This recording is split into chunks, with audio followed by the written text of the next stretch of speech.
أعوذ بالله من الشيطان الرجيم. بسم الله الرحمن الرحيم.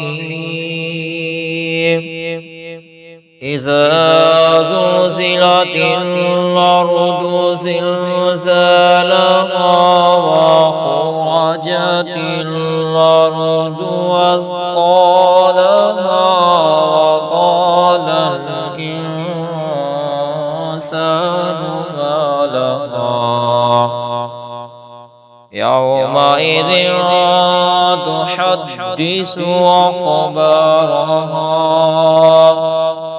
بأن ربك أوحى لها يومئذ يصدر الناس أشتاتا ليروا أعمالهم فمن يعمل مثقال ذرة خيرا يره ومن يعمل مثقال ذرة شرا